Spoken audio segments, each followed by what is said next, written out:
A un año de su asunción, el presidente de Ecuador, Guillermo Lasso, enfrenta una importante caída en su popularidad motivada por una difícil coyuntura socioeconómica y una crisis carcelaria y de inseguridad de dimensiones históricas. A pocos días de cumplir un año en la gestión, 4 de sus ministros en las áreas de defensa, derechos humanos, energía y agricultura presentaron sus renuncias por motivos diversos, aunque según informó la Secretaría de la Presidencia, los cambios fueron impulsados por el propio mandatario. Un mes antes, la ministra de Gobierno, Alexandra Vela, también dimitió por diferencias con el jefe de Estado. En un discurso por el bicentenario de la independencia de Ecuador y su primer año de mandato, Lasso resaltó entre sus logros un crecimiento anual del 4,2% del Producto Bruto Interno y el avance en nuevos acuerdos con el FMI y otros organismos multilaterales de crédito. También destacó los bajos niveles de inflación que ubican al país en el segundo lugar en América Latina y la reducción de la pobreza extrema del 15,4% al 10% en el último año. Poner en orden la economía del Estado es solo el puente de partida para llegar al verdadero destino que nos espera con ilusión, con esperanza. Ese destino es mejorar radicalmente la economía y el bienestar de los ciudadanos. El presidente ecuatoriano sumó además el exitoso programa de vacunación contra el COVID que alcanzó a 9 millones de personas, completado en sus primeros 100 días de gobierno. Le ayuda también que la principal promesa del presidente Lasso fue el plan de vacunación, que esto fue la principal gestión, el principal hito durante los primeros 100 días, que además hay que decir que fue un plan de vacunación exitoso, eficiente y que fue muy bien valorado. Pasado esto, durante el resto de periodo de gobierno no se ha visto prácticamente ningún otro hito de gestión.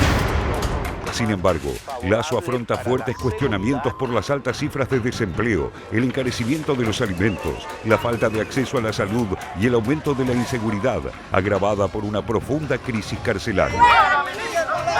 Desde que asumió, debió enfrentar 5 masacres en las prisiones federales con un saldo de más de 400 muertos, provocadas por el enfrentamiento entre bandas criminales, el crecimiento del narcotráfico y la corrupción intercarcelaria. Como respuesta, Lasso decretó el estado de excepción en las 3 provincias más afectadas por la violencia narco, Manabí, Esmeraldas y Guayas, ordenando el toque de queda nocturno y el despliegue de 9.000 efectivos policiales y militares. Los niveles de inseguridad han aumentado en estas provincias y justamente por la información que tiene la Policía Nacional son los lugares en donde es necesario una mayor colaboración de las Fuerzas Armadas en coordinación con la Policía Nacional. A pesar de que en la campaña Lasso, un ex banquero y empresario conservador, había prometido moderar su discurso y respetar las decisiones judiciales en materia de género y derechos humanos, una vez en funciones no cumplió con su compromiso y, entre otras medidas regresivas, vetó parcialmente la despenalización del aborto por violación, una ley que incluso contaba con el visto bueno de la Corte Constitucional.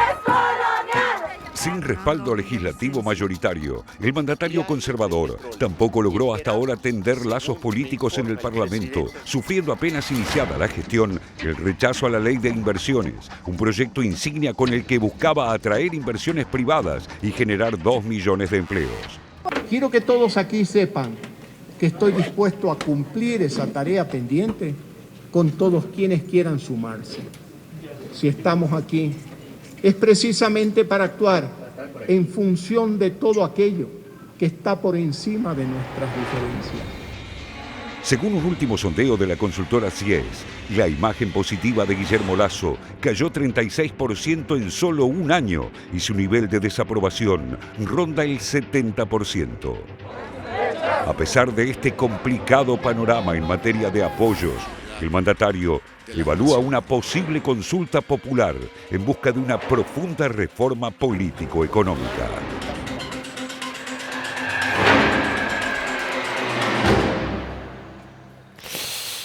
Bueno, en este informe lo que ha sucedido en estos últimos 365 días de la actividad de Lasso como primer mandatario.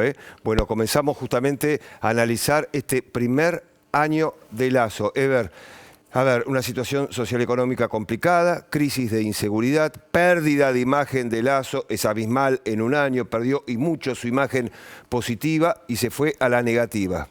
Efectivamente, Pablo, lo que vemos es una pérdida de imagen muy profunda y una crisis social, económica y en términos de seguridad que se profundiza también. Hay como una suerte de fin del hechizo, ¿no? Algo que por ahí nos recuerda ciertas situaciones también que vimos en otros países latinoamericanos. Recordemos que Lasso se presentaba como la nueva derecha, Sí. la derecha moderna, innovadora, algo que en cierta medida, al retomar la situación en cierta forma catastrófica que había dejado Lenín Moreno, sobre todo en el inicio de la pandemia, pudo sostener a partir de una política de enfrentamiento de la pandemia, vacunación, etcétera, que le permitió conservar en cierta medida una imagen relativamente positiva, pero rápidamente la situación económica se deteriora. La situación en términos de seguridad, veíamos la cuestión de los motines carcelarios.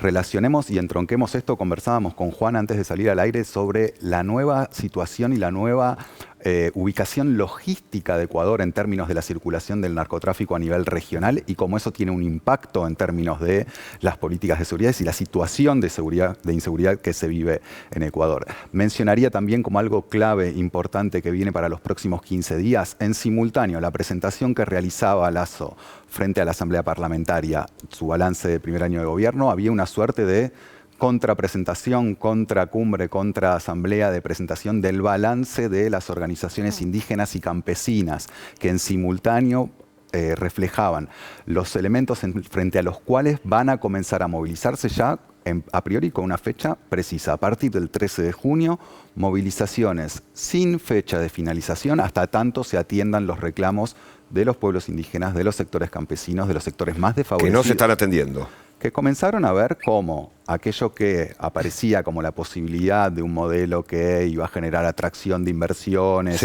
y una reactivación económica diferente a la que había intentado Lenín Moreno, se termina develando en cierta forma como un gobierno que ha recurrido en sus políticas, y te diría también en ciertos cuadros, a un regreso al neoliberalismo de los años 90.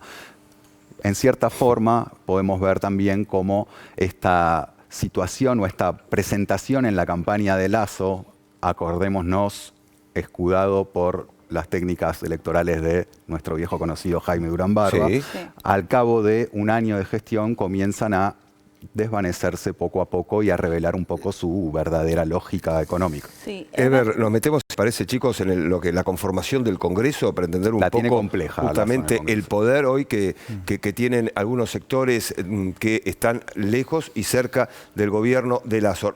Rápidamente, a ver, la Asamblea, allí, Nacional Parlamentaria Unicameral, 137 asambleístas, mayoría absoluta, 69 escaños. Y nos metemos en la conformación. La Unión por la Esperanza, 49, Movimiento de Unidad Plurinacional, 27, Partido Social Cristiano, 18, Izquierda Democrática, 18, Movimiento Creo, 12, Provinciales, 3, Alianza Honestidad, 2, Ecuatoriano Unido, 2, Avanza 2, Partido Sociedad Patriótica 1, Movimiento Democrático, Unión Ecuatoriana y Movimiento Construye también 1, un lugar allí en esta asamblea. Bueno, de esta manera está conformado justamente la Asamblea Nacional allí en Ecuador. Leticia, inclusive yo escuchaba con mucha atención lo que decía Ever, ¿no? Y lo que fue la campaña de Lasso antes de llegar al poder, inclusive prometía él ser moderado, como promesa de campaña, voy a ser moderado, decía. Sí, de hecho es interesante porque en el discurso que dio en la Asamblea, él mismo plantea, bueno, en este año, digamos como mérito, el tema de las vacunas, de haber vacunado o que esté vacunado más del 80% de los ecuatorianos y ecuatorianas, y el tema de ordenar la cuestión fiscal.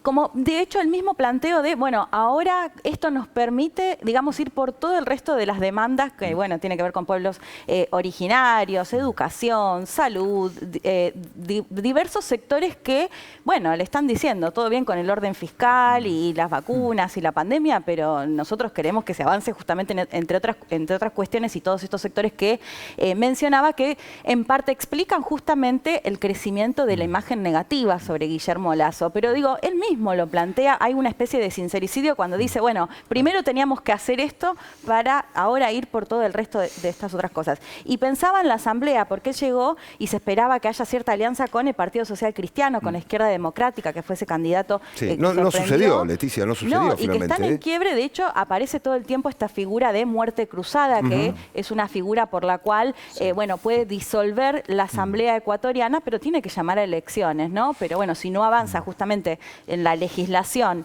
que quiere proponer el gobierno de Guillermo Lasso, y vemos todas estas cuestiones en las que no se avanzó.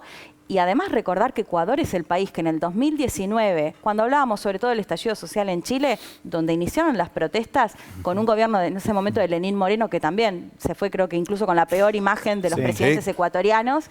Bueno, un estallido social que comenzó en este país y que muchos sectores están diciendo, bueno, un año del gobierno de Guillermo Lasso no se avanzó demasiado en estos pedidos. ¿Juan? Sí, pensá un poco lo que decía Leti, esto de la figura de muerte cruzada, ¿no? Porque parecería ser la figura por la cual el Lasso quiere evitar ser Lenín Moreno, ¿no? Claro. Que es ese gran fantasma, ¿no? Sí. Porque parece que estamos caminando en el escenario.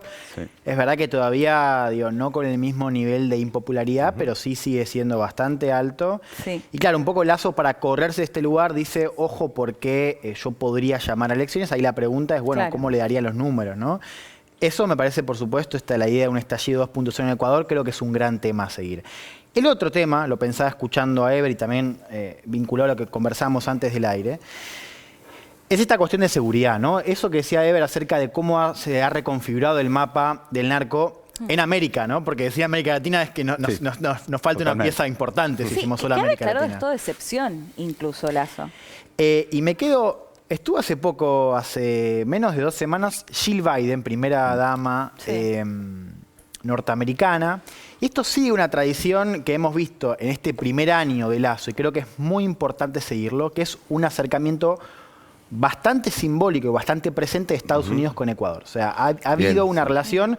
Creo que ha sido una de las cosas que le funcionaron a Lasso, digo, ¿no? Él ha buscado apoyo en Estados Unidos y lo ha conseguido. Y con el fondo. Y con el fondo, claro. Sí. ¿Por qué en materia de seguridad creo que es importante esto? Porque cuando estuvo a mitad, digamos, a los 100 días del mandato de Lasso, Blinken, secretario de Estado, habló de esta posibilidad de empezar a cooperar en narcotráfico, ¿no? Que es un escenario que en Colombia lo tenemos bastante agravado, ¿no? Perfecto. Por eso me parece que es importante seguirse. Ecuador puede empezar de alguna manera a tener un vínculo más parecido al que tiene Estados Unidos con Colombia. Nos quedan